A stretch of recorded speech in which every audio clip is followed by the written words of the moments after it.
Many of our ancestors have told of that day of reckoning when it's going to be red nations rising and our people leading the rest of the world. And we are that beacon of light. Many try to extinguish our light, assimilate us, terminate us. But that light is so strong that spiritual strength, knowledge, and wisdom that we have carried for centuries has never left us. We are right there, and we're going to lead the rest of the world through this crisis. The climate story is as much about values as it is a changing planet.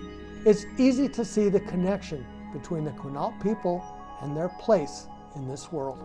We're a fishing people here. We lived off the land, ocean, river ecosystems. Our villages were seasonal. We would move as the land changed, or as the weather changed, or as our needs arose. And until we kind of adopt this kind of new mindset and think about how we could best set up future generations for success, going to take a total value reset from society. And I think what you're seeing happen in all sectors, even from a science perspective, Indigenous values and teachings are finally getting centered and put in that limelight, because that paradigm shift the rest of society has to do.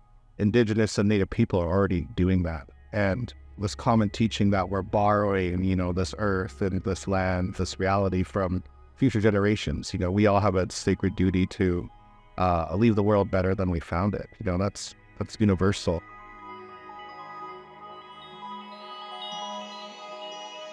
The demographics of tribal communities are young, and that's a number that reflects the age of our people. But beyond that, there is a remarkable talent showing from Indigenous young people. This is important because in addition to the challenges of climate change, there are new opportunities, like those for jobs that do not yet exist. I love talking about the opportunities for young people, and really the opportunities for our country when we engage with young people and get them involved. The president hosted a tribal youth summit last fall, and I had the opportunity to attend that and sit at the table with some young leaders from across Indian country.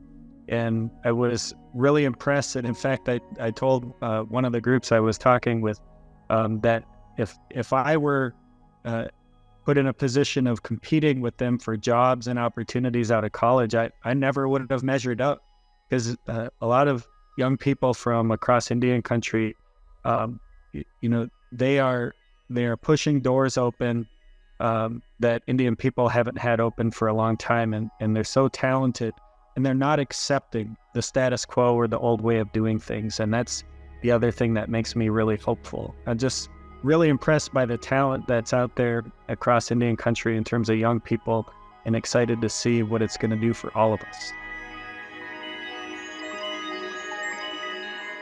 Lovey Law Smith, Quinault Indian Nation, is a 9th grader at Taholah School District. She's been to New York, where she talked to delegates at the United Nations about what it means to move her tribe's village. It's a little odd just to know that there's going to be like a new town just right here. I live up the hill, so I'm not really located down there, but I do think that it's a lot better for us just as our people, because like we're literally right on the ocean, right there. And like even just like king tides, the ocean already comes up and hits their houses, and that's already doing something. And it's values that drives this conversation.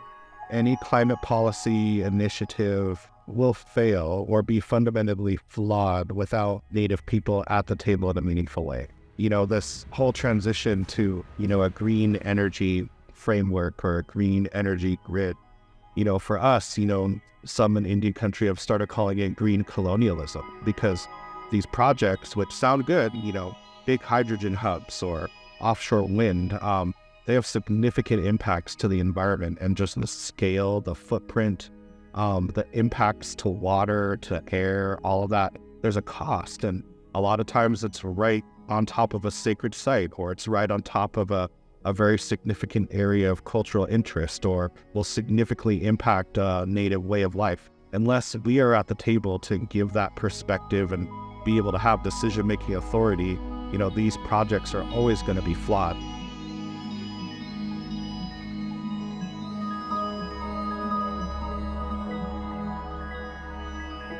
One part of the values discussion at Quinault involves land back.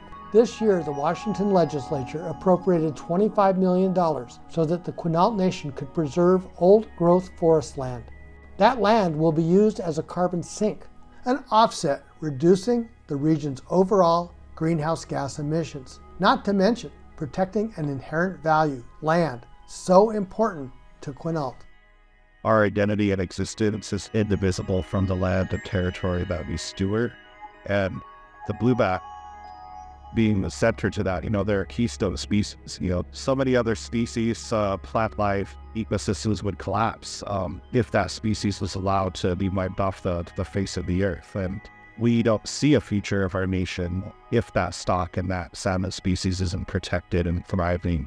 These are all things that I think about, when we hear about, these record investments, or when I have an outside actor come in here and tell me, this is good, this is good for you. And it's just, I see a trend, and I've heard that before. Oh, you've told us this is good, but it's, the proof is in the black and white, and the devil's in the details.